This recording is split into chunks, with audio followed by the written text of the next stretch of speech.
आ रही है कि केपी मौर्य ने यह कहा है कि योगी सरकार में वो काम नहीं करना चाहते। मौर्य ने नड्डा से किसी और जिम्मेदारी की मांग की है। तो लगातार यूपी की सियासत दिलचस्प मोड़ पर, और अब से थोड़ी देर पहले अखिलेश यादव ने प्रेस कॉन्फ्रेंस की थी, उसमें निशाना भी साधा था कि आपस में लड़ाई चल रही है। लेकिन फिलहाल एक बड़ी खबर आ रही है, और बड़ी खबर मीटिंग से आ रही है। मीटिंग किसकी? जेपी नड्डा और केपी मौर्य की। उत्तर प्रदेश सरकार में डिप्टी सीएम है केपी मौर्य। फिलहाल बीजेपी के राष्ट्रीय अध्यक्ष जेपी नड्डा के साथ मीटिंग कर रहे हैं, और खबर यह है कि इस मीटिंग में उन्होंने जेपी नड्डा से यह कहा है कि वो योगी सरकार में काम नहीं करना चाहते हैं, उन्हें कोई और जिम्मेदारी दी जाए। तो सवाल यह है कि उन्होंने ऐसा क्यों कहा, और सवाल यह भी कि क्या वाकई में जिस अंदर खाने में कलह की बात हो रही थी वो सच है क्या, या फिर इसकी वजह कोई और है। इस वक्त की बड़ी खबर है, केशव प्रसाद मौर्य ने यह मांग की है कि उन्हें अब कोई और जिम्मेदारी दी जाए। विनोद हमारे साथ जुड़ चुके हैं, सीधे उनका रुख करते हैं। विनोद, जेपी नड्डा से केपी मौर्य की मुलाकात, कह रहे हैं योगी सरकार में काम नहीं करना चाहते। तो अंदर खाने में कलह वाली बात सही हो गई या फिर मसला कुछ और है? देखिए, बड़ी खबर है ये, और जो सूत्र दावा कर रहे हैं, हमारे सूत्र जो बता रहे हैं हमें, जिस तरीके से कल केशव प्रसाद मौर्य ने जेपी नड्डा से दिल्ली में जाकर मुलाकात की, 1 घंटे तक की मुलाकात रही उनकी। उस मुलाकात के कई सारे बड़े मायने हैं, और जो सूत्र दावा कर रहे हैं, जो बता रहे हैं, अगर यकीन किया जाए उन पर, तो साफ है कि केशव मौर्य ने जेपी नड्डा से साफ साफ कह दिया है कि वो अब यूपी सरकार में काम नहीं करना चाहते। उनको लगता है कि जिस तरह का मंत्रालय उनको दिया गया है, जिस तरह से उनके अधिकारों को उनके पास कोई अधिकार नहीं है, वो ऐसे में मंत्री बनकर नहीं, डिप्टी सीएम बनकर नहीं रहना चाहते। उनका मानना है कि वो संगठन के आदमी है, और संगठन में उन्हें बड़ी भूमिकाएं निभाई है। उत्तर प्रदेश में वो प्रदेश अध्यक्ष भी रहे हैं। ऐसे में उन्हें जो भी उपयोगिता वाली उनकी जगह हो, वहां पर उनको मौका दिया जाए। वो मंत्री यूपी सरकार में, योगी सरकार में नहीं रहना चाहते, और यही दावा कर रहे हैं सूत्र की कल जब 1 घंटे की मुलाकात जेपी नड्डा से केशव प्रसाद मौर्य की हुई थी, तब उन्होंने यही बातें जेपी नड्डा के सामने रखी। आप देखिए, अगर इस बात को में कितनी सच्चाई है, इसको समझना है तो आपको थोड़ी सी क्रोनोलॉजी को समझना होगा।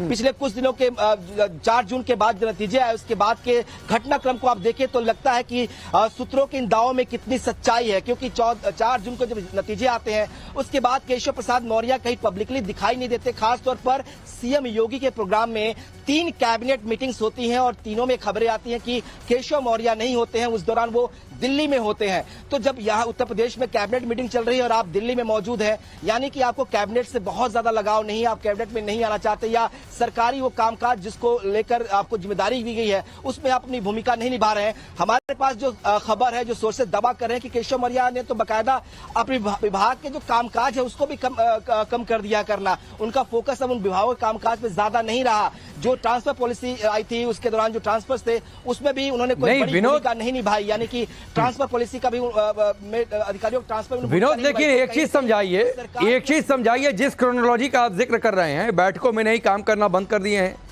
तो ये वो चाहते क्या है? क्या वो संगठन में जाना चाहते हैं, या फिर वो एक प्रेशर पॉलिटिक्स का सहारा ले रहे हैं अपने कद को बढ़ाने के लिए? देखिए, जो जानकारी सोर्सेज पर यकीन करें तो मेरा ये दावा है सोर्सेज का कि केशव मौर्य जो है संगठन में अपने आप को बेहतर फिट पाएंगे, और उनका मानना है कि अगर उनको संगठन में मौका मिलता है तो वो जिम्मेदारी को बेहतर निभाएंगे।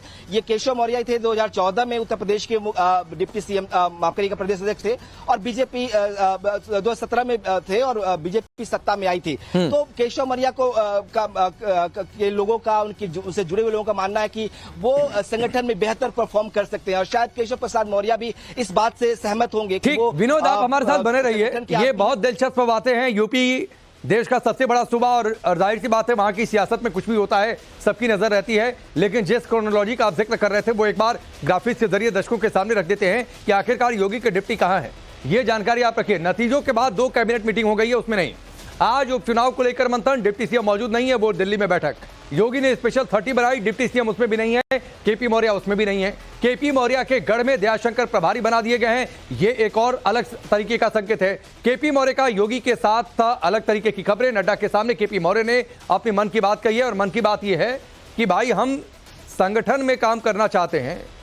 विनोद, पहला संकेत दयाशंकर सिंह को केपी मौर्य के इलाके पर प्रभारी बना देना, केपी मौर्य का नड्डा के सामने यह कह देना कि मैं संगठन में जाना चाहता हूं, तो ये केपी मौर्य को लग रहा है कि शायद अब सरकार में वो स्थिति नहीं हो सकती है, इसलिए बेहतर संगठन में चले जाएं। जो मैं सवाल पहले पूछ रहा था, इसलिए वो संगठन चुनना चाहते हैं, या फिर वो सरकार में उनके मन के अंदर है कि अपने कद को बढ़ाया जाए और ये सही समय है? राकेश, आपने बिल्कुल सही कहा। केशव मौर्य अपने आप को बहुत कंफर्टेबल नहीं पा रहे हैं सरकार के अंदर। ये प्रूवन फैक्ट है, इसमें कोई कहीं अतिशयोक्ति, कोई कहीं गलती नहीं है। हमने देखा कि 2017 में नतीजे आए थे, तब केशव मौर्य को डिप्टी सीएम बनाया जरूर गया, लेकिन उनकी पोजीशनिंग बहुत हाई थी और उस दौरान बड़ी संख्या में कार्यकर्ता उनसे मिलते और बहुत सारा अटेंशन जो है सीख कर रहे थे उस वक्त। लेकिन जब 2022 में वो चुनाव अपना हारते हैं, उसके बाद भी सरकार में उनको मौका मिलता है, उनको डिप्टी सीएम बनाया जाता है, लेकिन पोर्टफोलियो उनका घटा दिया जाता है, उनको नगर पंचायत माफ करिएगा ग्रामीण विकास उनको दिया जाता है। तो ये उस लिहाज से जब आप डिप्टी सीएम है, आपके पास पीडब्ल्यूडी है और आप दूसरी बार आप हार जाते हैं, उसके बाद भी आपको डिप्टी सीएम बनाया जाता है और आपको इस तरह का एक विभाग दिया जाता है, ग्रामीण विकास जैसा विभाग, तो ये दिखता है कि आप उस विभाग में अपने आप को सेट नहीं कर पा रहे हैं, आप अनकंफर्टेबल हैं, आप उस तरह से काम नहीं कर पा रहे हैं, उस तरह की बातें नहीं कर पा रहे हैं। इसलिए केशव मौर्य बार बार ये बातें कहते रहे। आप देखिए नहीं, लेकिन विनोद केपी मौर्य को यह भी सोचना चाहिए कि इस बार वो चुनाव हार गए थे, उसके बावजूद उन्हें डिप्टी सीएम का पद मिला, इसके बावजूद उन्हें मंत्रालय मिला, और अगर संगठन में जाते हैं, मैं आगे आपसे इस पर बातचीत करूंगा, क्योंकि अखिलेश यादव ने यह भी कहा है कि क्या बीजेपी एक हारे हुए व्यक्ति का सहारा लेगी, क्योंकि उन्हें भी लग रहा है कि शायद संगठन में जाए, इसलिए अखिलेश यादव तंज कसने में जाहिर सी बात है जो वो बोलते हैं उसको बोलने में वो पीछे नहीं रहे। मैं आता हूं आपके पास, लेकिन एक बड़ी खबर है, उत्तर प्रदेश की 10 सीटों पर उपचुनाव होना है। यूपी उपचुनाव के लिए योगी ने बड़ी तैयारी कर ली और जाहिर सी बात है जिस तरीके के नतीजे आए थे उन नतीजों के बाद एक का साख का सवाल रहेगा कि किस तरीके से bounce back Bharatiya Janata party करे। उत्तर प्रदेश में उपचुनाव को लेकर मंत्रियों के साथ मंथन हुआ है, सभी 10 सीटों पर जीत को लेकर चर्चा हुई है। बैठक में मंत्रियों को सीएम योगी ने निर्देश दे दिया है। उपचुनाव के लिए सीएम योगी ने टीम बनाई है, टीम में 30 मंत्री और राज्य मंत्री शामिल हैं। स्पेशल 30 में दोनों डिप्टी सीएम शामिल नहीं हैं, यानी दोनों डिप्टी सीएम ब्रिजेश पाठक और केपी मौर्य दोनों को इस स्पेशल 30 से बाहर रखा गया है।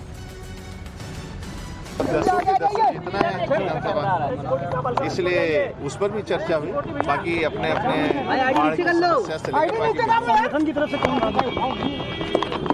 मंत्रिमंडल की बैठक, संगठन के लोग नहीं, मंत्रियों की चुनाव को लेकर भी चर्चा हुई है, उसमें चुनाव की भी चर्चा हुई। अच्छा, नेतृत्व परिवर्तन को लेकर।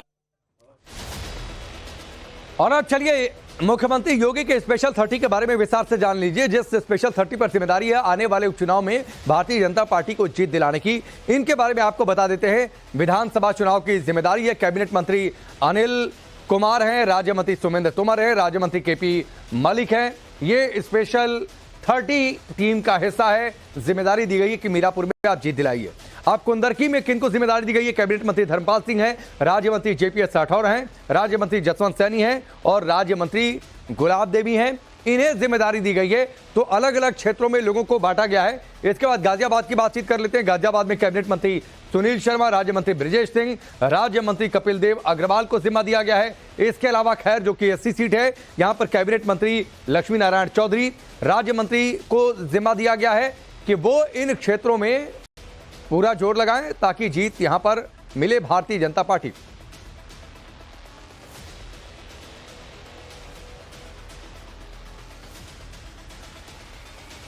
विनोद हमारे साथ जुड़ चुके हैं, सीधे उनका रुख करते हैं। विनोद, ये स्पेशल 30 इसलिए क्योंकि ये बीजेपी को पता है कि अगर इस उपचुनाव में कोई इधर उधर के नतीजे आ गए जो उसके फेवर में नहीं रहे, तो जो लोकसभा चुनाव में जिस तरीके के नतीजे आए, जो मोमेंटम विपक्ष ने बनाया, वो आगे बढ़ेगा और 27 की राह कहीं ज्यादा मुश्किल हो जाएगी। इसलिए बहुत जरूरी है कि किसी भी हालत में उपचुनाव में बीजेपी जीते।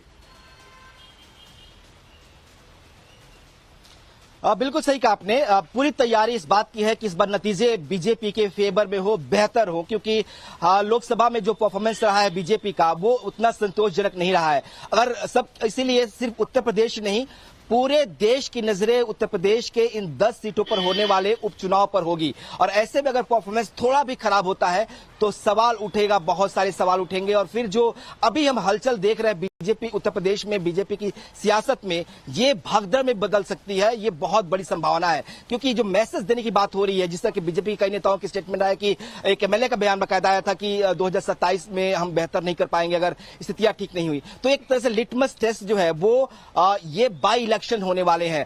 इसमें इसीलिए ये पूरी जिम्मेदारी मुख्यमंत्री योगी आदित्यनाथ ने अपने हाथों में ली है। बाई इलेक्शन की पूरी बागडोर उनके हाथों में होगी और इसीलिए ये 30 मंत्रियों की एक बाकायदा टीम बनाई गई है, जिसे प्रभारी मंत्री कहा जाता है। अलग अलग विधानसभाओं के प्रभार जो है 3-3 मंत्रियों के ग्रुप को दिया गया है। यानी एक ग्रुप में 3 मंत्री होंगे और एक विधानसभा होगा, यानी 10 विधानसभा 30 मंत्री हैं इसके लिए। और उनकी जिम्मेदारी दी गई है कि वो वहां पे जाएं, लोगों से बात करें, कनेक्ट करें, उनकी समस्याओं का समाधान करें, विकास की योजनाएं हैं वहां तक पहुंची है नहीं पहुंची इसकी रिपोर्ट तैयार करें। इतना ही नहीं, 2 दिन तक रात्रि विश्राम भी उन इलाकों में आपको करना है हर 15 दिन पर, ताकि वहां के लोगों की जो हकीकत है, जमीनी हकीकत आप समझ पाए। उसके अनुसार सरकार योजनाएं बनाएगी, उन तक पहुंचाएगी और उसका नतीजा जो है उपचुनाव में दिखाई देगा। तो ये पूरी तैयारी सरकार की है। हर बार हम देखते हैं कि चुनाव संगठन लड़ता है, लेकिन इस बार जिम्मेदारी जो है वो सरकार के हाथ में है। ठीक है, चलिए विनोद फिलहाल आपका बहुत बहुत शुक्रिया हमसे जुड़ने के लिए, काफी अहम जानकारियां। लेकिन जो बैठक चल रही थी उस बैठक में मुख्यमंत्री योगी आदित्यनाथ ने मंत्रियों को निर्देश क्या दिए हैं वो भी आप जान लीजिए। तो क्या निर्देश हैं, मंत्र क्या दिए गए हैं? और ये दिया गया है कि मंत्री और राज्य मंत्री उपचुनाव पर पूरी तरीके से ध्यान दें, फोकस करें, जहां की जिम्मेदारी दी गई है उस जगह का दौरा करें, वहां बाकायदा कैंपिंग करें, लोगों के बीच जाए, कम से कम 2 दिन संबंधित जिले में रहें, हफ्ते में 2 दिन क्षेत्र में रात्रि विश्राम करें। यानी जनता के बीच किस तरीके से ज्यादा समय बिता सकते हैं इस पर पूरा फोकस कर लें। कार्यकर्ताओं से लगातार संपर्क में रहें, क्योंकि कार्यकर्ता ही कुंजी है चुनाव में जीत मिले इसके लिए। बूथ को मजबूत बनाने पर काम करें, क्योंकि बीजेपी की यह रणनीति रही है, मेरा बूथ सबसे मजबूत, तो इसको और कैसे धार दे दी जाए, इसको लेकर भी मुख्यमंत्री योगी आदित्यनाथ ने निर्देश दिया है। लेकिन इस बीच बड़ी खबर है, और बड़ी खबर यह है कि बीजेपी की अपनी रस्साकशी, अपनी बिसात बिछाई जा रही है, अपनी चालें। लेकिन इस बीच अखिलेश यादव ने योगी सरकार पर बड़ा हमला बोला। बीजेपी कमजोर पड़ गई है, अखिलेश यादव ने कहा है। बीजेपी के लोगों में कुर्सी की लड़ाई जारी है, बीजेपी ने पूरा प्रशासन खत्म कर दिया है, बीजेपी के लोग घबरा गए हैं, 10 सीटों पर हार का डर सता रहा है, कुर्सी के चक्कर में जनता को उसके हाल पर छोड़ दिया गया है। बीजेपी सरकार जल्दबाजी में फैसले ले रही है, डिजिटल अटेंडेंस निरस्त होनी चाहिए, यह भी अखिलेश यादव ने ये बातें कही अब से थोड़ी देर पहले अपनी पीसी में। सुनिए। और हम सावधान करना चाहते उत्तर प्रदेश की जनता को भी कि भारतीय जनता पार्टी के लोग आपस में लड़कर के और कुर्सी की लड़ाई में पूरा एडमिनिस्ट्रेशन खत्म कर दिया है। जहां इन्हीं के विधायक, इन्हीं के लोग आरोप लगा रहे हैं कि भ्रष्टाचार चल रहा है। हम लोगों ने अखबारों में पढ़ा है कि मुख्यमंत्री खुद स्वीकार कर रहे हैं कि बड़े पैमाने पर दलाली चल रही है। जिस प्रदेश के मुख्यमंत्री खुद स्वीकार कर रहे हों कि दलाली हो रही हो और अखबारों में बड़ा बड़ा लिखा हो कि दलाली हो रही है, तो जनता जानती होगी कि कितनी दलाली हो रही है।